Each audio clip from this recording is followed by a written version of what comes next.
Hey, hello everybody, my name is Patrick Killey and this is my master's project video presentation. Hope you enjoy it.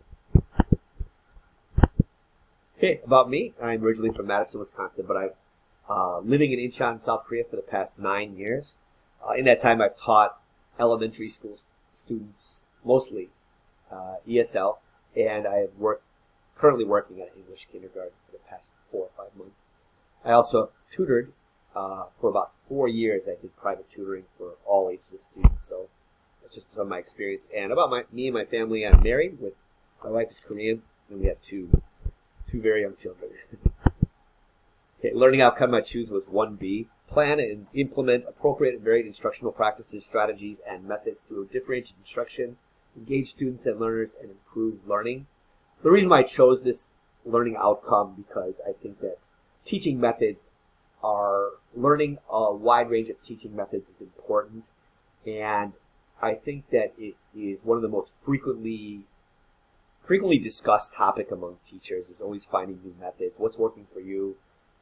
Why is that working for you? Tell me about your class. What are you trying with them? Have you tried this with this class? These conversations I have with my coworkers all the time, and so I think it's the most widely discussed learning outcome, this method. So that's the reason why I chose this. And one thing I learned from my project was that learning about my student and talking to him and talking with the parent and really understanding, a lot about them helped really inform my instruction and allow me to really tailor the instruction towards his learning needs. So, a basic overview and motivations. The assignment that I did was a language and literacy exchange for the CNT 745 class, which is Reading in the English Language Learner. There is a lot in that course. It's designed towards teaching kindergarten through sixth grade students, which is my experience. So, and I thought there was a lot of great methods in there that I used in this artifact, and that I've used actually in my teaching context since then. And another reason why I chose this or I enjoyed this project was that I got to really work individually with the student for this project. And although I hadn't tutored in a while, it was actually nice to really get back to one-on-one and really watching and seeing the actual, the exact process of, I am preparing this exactly for you and you're learning, just like teaching to his specific needs. And because I'm generally teaching to a classroom of students, so there's a wide range of needs and interests and everything, and so you do your best you can to connect to all of them, but you wish you could micromanage the situation better. It's really impossible, but this got me a chance to really micromanage and really focus on this one student's needs. It was a major challenge. I'll tell you more about this. My student really was just totally not interested in English at all. So one of the challenge was to motivate him to want to learn, to be interested in my lesson plans. Okay, my teaching context. I discussed my tutoring experience, even though I'm teaching at a kindergarten now. I think the project that I worked on really helped me the most was with my tutoring, one-on-one. And so, when I was a tutor years before, I really lacked confidence because I wasn't really sure about whether I was using the right materials or whether I was doing things the right way. And, just going off of conversations with their parents and, trying to use that towards finding the right materials, I just didn't have the experience of giving them initial assessments, which is something I learned about in that assessment class, and using that assessments to find the proper learning materials. So that was something I was able to do in this project that I was unsure about in the past. So it was really a real big area of growth for me. And also too is that learning standards. I didn't know anything about that years ago that I now know that I can connect. I want to make sure that I connect my instruction to TESOL standards or Common Core standards or something, so I can I know that what I'm teaching him is appropriate for his level, and knowing that I'm giving him what he should be learning at his age. constructing the artifact, I'll just kind of run through this quickly. This was how I made that, or what I had to do in this project. So first I interviewed his mother and did those initial assessments I talked about. And I wanted to find out what he was interested in reading. He told me that he and his mother both told him that he loved reading Korean books about all subjects, science and history and everything. But he just totally hated reading these English books. There was some that he did like to read, and so I saw those books. I looked at the 10 out of the hundreds that he had on the shelf and tried to use what I could to pick something good for our first lesson. And so that's where I started. And so I got those materials at the library, and prepared activities and strategies for learning. Made a writing organizer. One of the things that I used is that I wanted to get him to write, even though he was a phonics level student. I wanted him to get going on writing. In that C&T 475 book I read, the author, recommended that. So even if the students didn't really have the vocabulary or the spelling to complete a sentence, a phonics student, she recommended that using code switching, so allow them to use Korean words or language in their L1 within a sentence, to help them at least complete a sentence, even though they don't know the word, and not worry about spelling exactly, because the main idea is to get them to express themselves. And so that's what I did, and I used a kind of writing organizer for that, and it was really kind of a very kind of one of the more interesting aspects of this project.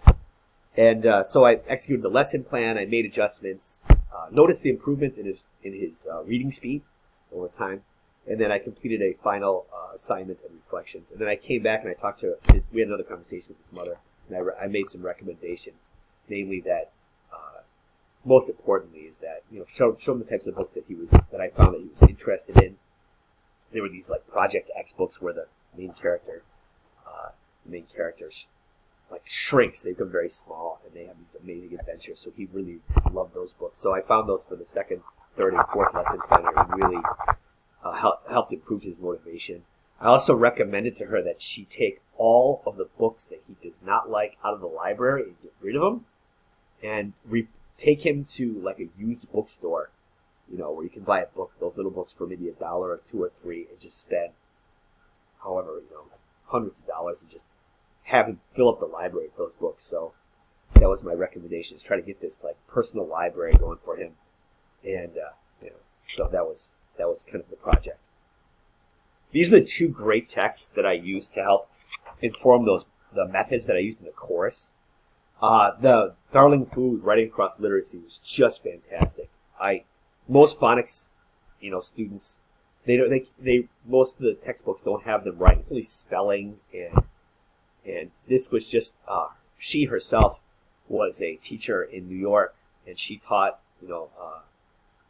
recently arrived students, all ages, high school, from China actually, and they had just no skills. They had no English skills at all, and so just watching them using this method of just writing anyways, and watching the growth. They showed the growth of all, the different processes.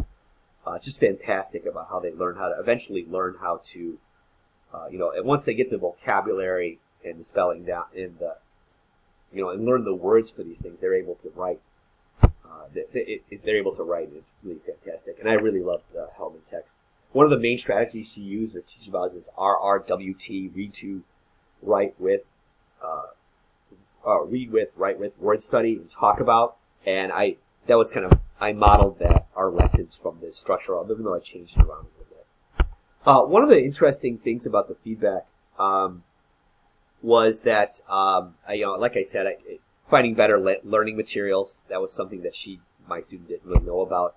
And the second thing is that this writing idea I was telling you about, I would have a hard time doing something like this in a phonics classroom in Korea, because I think there would be a lot of resistance from the other teachers and the parents, because they would be writing code switching, writing in Korean in the sentences, and that is generally frowned upon because they want to maximize the amount of English that's used in the classroom. So if I were to do something like that, I would have to persuade some people. So I think it's a fantastic idea that I wish, took hold in this country.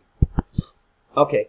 And another thing that's important is that I learned is that generally my experience in phonics, we generally work on bottom-up strategies, learning the sounds, letter sounds, and learning how to spell, and focusing on the repeating of the sounds. It's all important. There's no question about it. But the reading alongside that, the reading passages in our phonics textbooks are pretty weak, and they only have, I think it's great to have stories in the classroom, like have a library in the back, and so I want to integrate these top-down strategies while at the bottom-up strategies at the same time.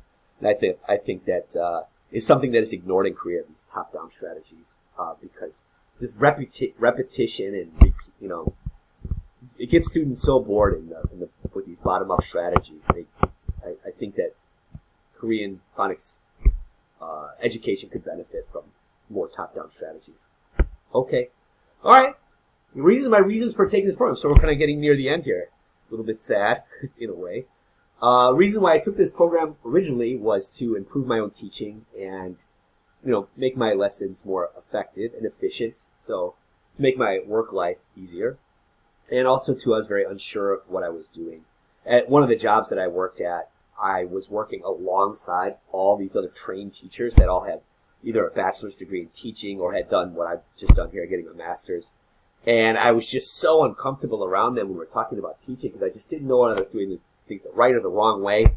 And this really helped me be much more comfortable in these conversations and much more comfortable in the classroom, knowing the theory behind what I'm doing. So, and another reason why I took this program is to prepare. In a few years, we'd like to return, and I wanted to increase my job options. So I now feel much more comfortable with what I'm doing in the classroom. So it's really, really, really refreshing. It was really refreshing with this program. My main takeaway through the program, one major great experience that I had was I attended the KU teaching practicum in Gwangju, South Korea. So I took some time off of work and I went down there for 6 weeks, and we, they observed my teaching. I observed other lessons. This was actually in high school. So, and I really learned that I over-relied on technology. A lot of the phonics teaching that I had done was a lot of it is technology based and clicking the buttons and repeat after me. And I just noticed that my students got bored over time, and I wanted to reduce this screen time and have more face-to-face interactions. So that was one major takeaway. And working at that high school, I got a lot of chance in the hallways, because I lived there, to talk to these students at all times. And learning about them helped me, create better lessons because I knew what they were interested in and what their levels were, and it made my lesson planning so much easier. So, and I kind of threw a quote in there, the things I didn't know. Before I started this program, I looked for some testimonials online from people who had completed the program, and one person said, the things I didn't know. Like, he didn't realize how much that he could know before the programming, and now he was like, God Almighty. He goes, all the things that I didn't know about that I now know are just, there was a quote that stuck out that I still believe that I would say that about this too. And also, in saying that, I also know that there's room for growth too. So there's always new directions to go into. My future plans is I'd like to work with more high school students, even though I just talked about elementary school students for the last 14 minutes or so. I really had a great experience. I want to head towards that direction of trying to work with a few older students and teach a little bit more challenging content. So that's kind of where I would like to go with my career. So, but I wouldn't be against teaching more youngsters because I learned a lot about that throughout this program. And one leadership experience that I had was when I was at the KU practicum. Because I was the only graduate student there, the professor asked me to observe the classes and give feedback, and I really enjoyed the observations, just watching what worked and what didn't work for them, and meeting with them afterwards and giving them compliment sandwiches, compliment and criticism and compliment. So I thought that was really interesting. My graduation plans, I would love to go to the graduation, but I just don't have the time with them. I gotta spend more time with my family, and so I wish I could be there and meet, professors. Here are my references. Those two great textbooks I had, and it was really. I hope you enjoyed this presentation. I want to thank everyone all the professors at KU. I thought they did a fantastic job. Thank you so much.